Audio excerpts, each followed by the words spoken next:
The year 1952 would shape society in many ways. The first heart bypass device was used in surgery. UFO sightings were reported in Washington, D.C. The National Security Agency was created. Sexual reassignment surgery was carried out for the first time. A deadly plane crash killed several people. And the Supreme Court told the president he didn't have the power to seize private property. So, kind of a hit and miss year. Let's get started. First mechanical heart. This one was gruesome, but at least had a positive outcome. For most of human history, heart problems were almost always fatal. Medicine simply had no way to correct most issues. In the 1930s, a Russian scientist, Vladimir Demikov, created an artificial heart. He tested it on a dog. The dog's heart was removed, and the artificial heart was put in its place. The dog survived for 2 hours before dying.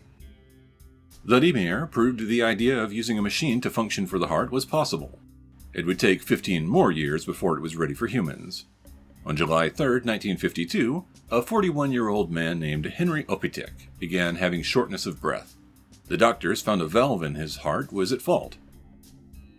Normally this would be fatal, but they decided to use a machine to bypass his heart while they surgically corrected the problem. The Dodrill-GMR machine was the device they would use. It was developed by Dr. Forrest Dodrill at Harper University Hospital in Detroit and General Motors Research. Dodrill connected Henry's blood vessels to the machine so that it bypassed the heart's left ventricle entirely. While the machine worked to circulate blood, Dodrill fixed the valve. Once finished, he reconnected Henry's heart, which worked normally. Henry Opitek became the first person to survive open-heart surgery. He lived until 1981, dying at 70 years old. Washington, D.C. UFO incident. At 11:40 p.m. on July 19th, an air traffic controller named Edward Nugent saw something strange. He suddenly had 7 objects show up on his radar that were about 15 miles away. His supervisor looked at the radar and saw the same thing Edward did. The two made sure the radar appeared to be working correctly. Then they called the control tower and confirmed that they saw the strange objects on radar too. Other objects started showing up on radar and subsequently moved over the White House and Capitol building. The air traffic controllers then called Edwards Air Force Base. At first, they reported nothing unusual. Then an airman called the air traffic controllers and claimed he saw an orange ball on fire that took off at an incredible speed. The United States Air Force sent 2 F-94 Starfire jet fighters to Washington. At 3 a.m., right before the jets arrived, all the strange objects disappeared. When the planes left after running low on fuel, all the strange objects returned. Some were convinced that UFOs were monitoring radio traffic and timing their arrival accordingly. The sightings became front-page news. Then UFOs appeared again on the night of July 26th.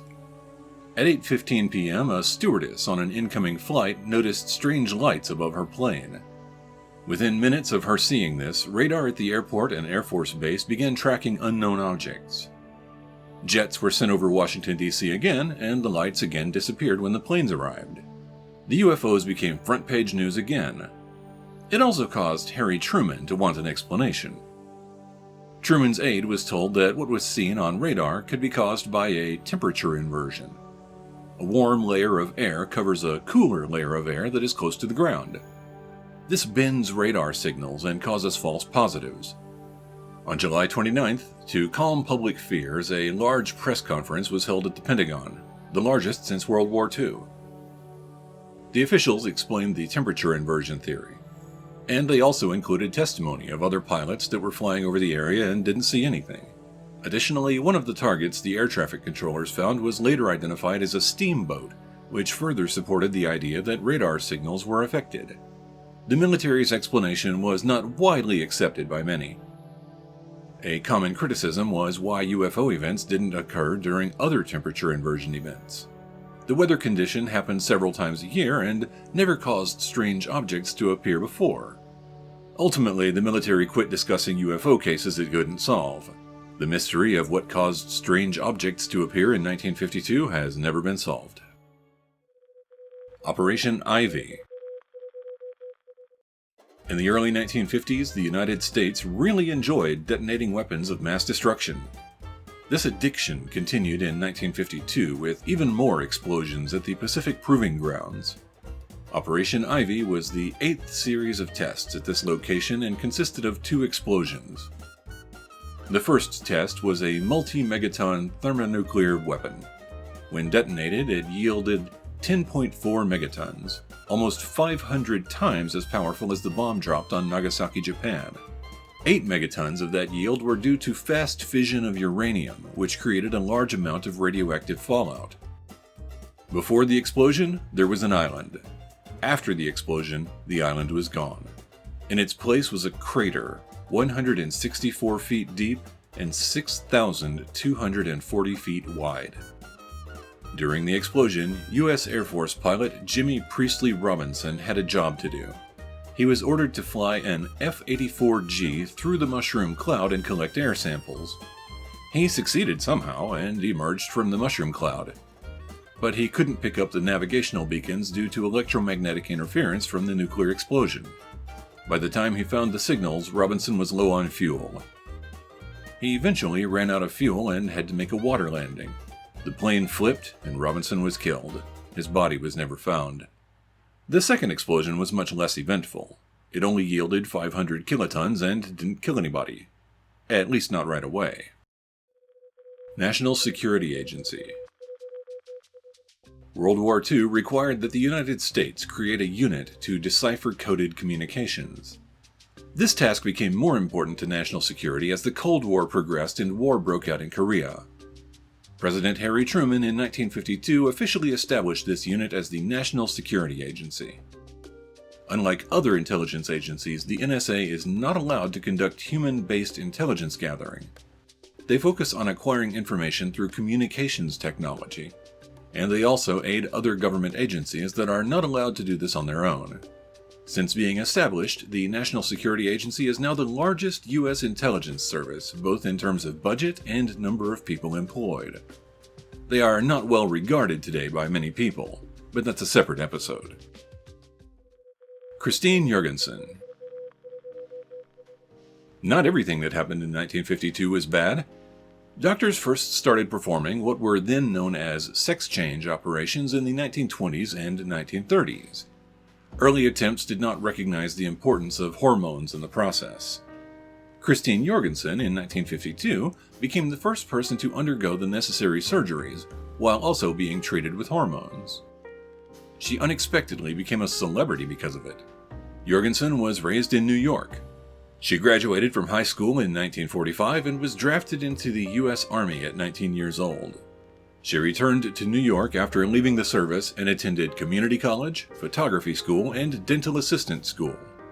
During this time, she heard about sex reassignment surgery and thought it might improve her life. She began taking estrogen, then researched more about the surgery. Sweden had the only doctors in the world who would perform the operation, so she headed there. During a stopover in Copenhagen, she met a Danish endocrinologist named Christian Hamburger. He convinced Christine to stay in Denmark and began treating her with hormones. Then, once the Danish Minister of Justice gave special permission, she began a series of operations. After the entire process was completed, Christine returned to New York in February 1953. She became an instant celebrity. Because of this, she was able to create a successful nightclub act and made numerous appearances on TV and radio. She also published an autobiography. Christine Jorgensen led an active and interesting life. Unfortunately, she died in 1989 at 62 years old from bladder and lung cancer. Christine, we celebrate your life. Moses Lake Crash. The United States Air Force had a lot of planes in the air during the 1950s. They also had a lot of accidents. In late December, the Air Force decided to implement Operation Sleigh Ride, a program to bring U.S. service members home from the Korean War for Christmas. On December 20th, one of those flights was carrying 115 people from Moses Lake, Washington to San Antonio, Texas.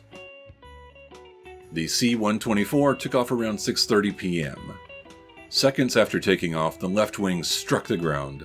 The plane flipped over again and again with parts flying in all directions until finally exploding. Of the 115 people on board, 87 of them died. Somehow, 28 did survive. It was the deadliest accident in U.S. territory until another crash happened over the Grand Canyon in 1956.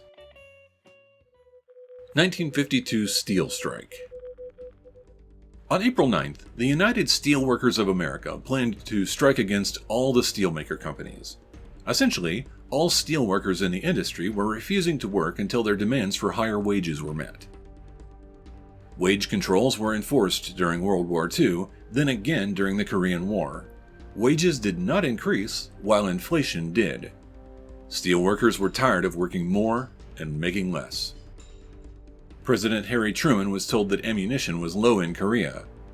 Even a week-long strike would affect production of equipment for the troops, plus it would delay development of nuclear weapons. Hours before the walkout, Truman nationalized the steel industry. His executive order ended any hope of negotiation.